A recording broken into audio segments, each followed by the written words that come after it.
Welcome to another video, and I'm going to be showing you the brand new FabFilter PRO C3, and I'm just going to be demoing it with you guys. Let's just get into it.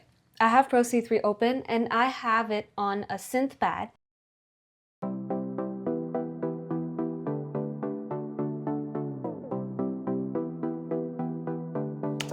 Right now it's on the smooth setting.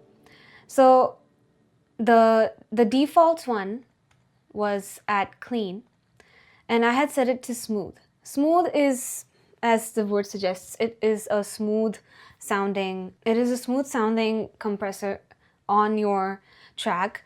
And I think smooth will sound good on the drums, which we will be seeing in a minute. Punch, we have upward, we have TTM. For a synth track like this, there's a very interesting thing about PRO C3 is that there is, if you go on the sidechain button, there is a external sidechain, of course, internal sidechain, which will be inside the track itself, and the external sidechain will be on another track. And then we have a host sync. If you see, the BPM is playing, right? And if I play,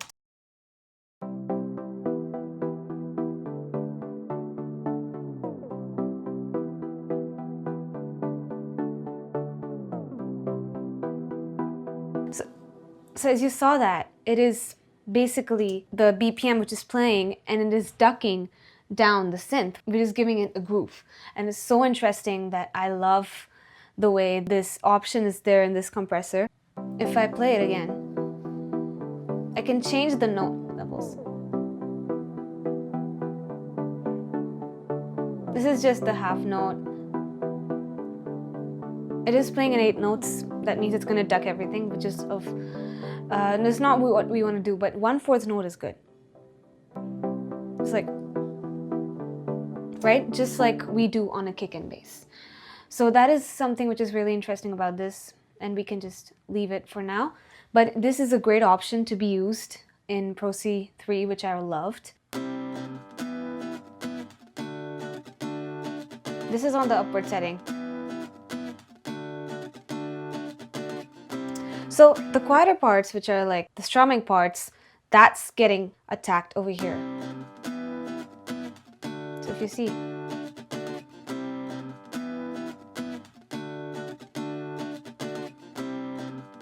so when he's just doing the shake of the hand like that, that is being in the upward compression.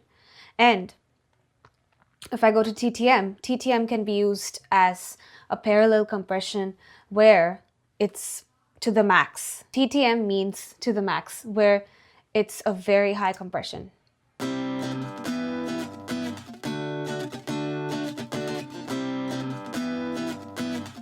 This is for you to hear actually how it sounds like. If I'm going to be using just the clean version,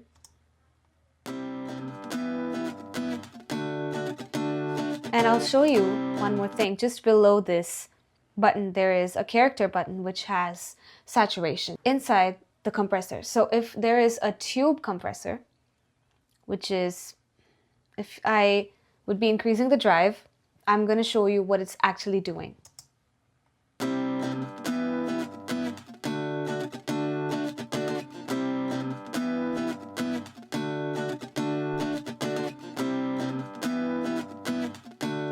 So the tube, it gives a warm sound, right?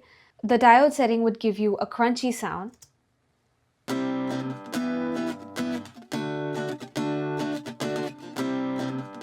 Which is good for this guitar. And bright one is going to give you a bright sound, and which is going to not affect the lows and the low mids, but it's going to affect the highs, and which is also a great option to be used for the guitar.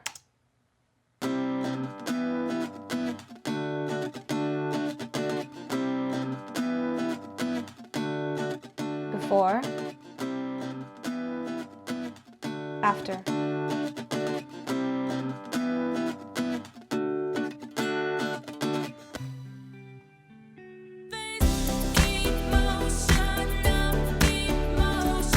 So as you saw, that this button is lifting the saturation button is just making it so much more better, and the little qualities, the tiny features of the guitar playing is all coming out through this compressor, which is what I love about the new version. Now I'm going to show you on the drums. So the drums is going to be this. Smooth sound is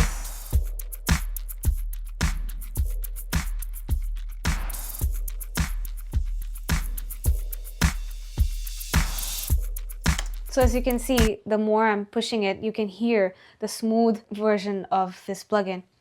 And if I'm going to be using the punch, then the word suggests that there will be a punching sound.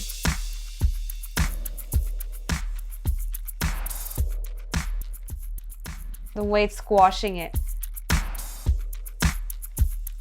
So this is a really good option. And Op L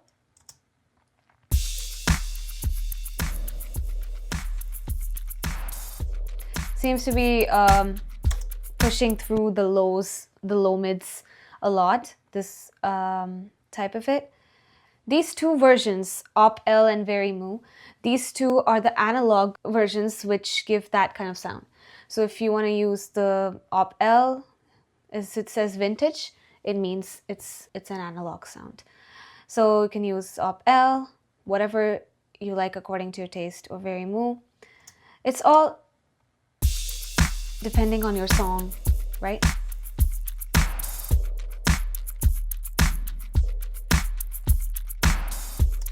Utility. So you have options where you can use it for vocal, for mastering, for bus.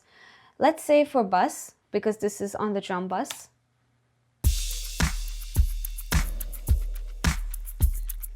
Let me add tube compression.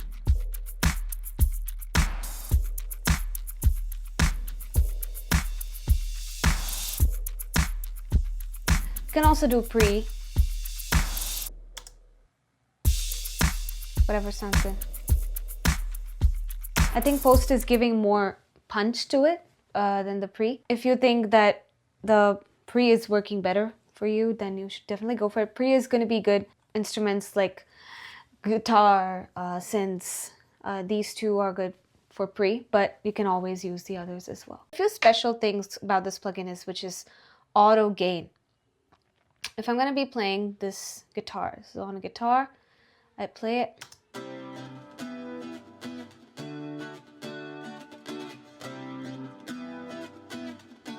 Right now it's set on auto gain. If I remove it,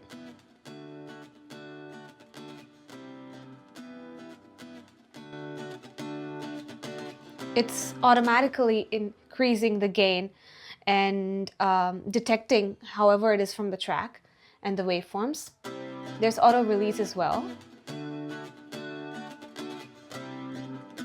This is slow release. Right now it's a little fast. If I leave everything, then it becomes like that.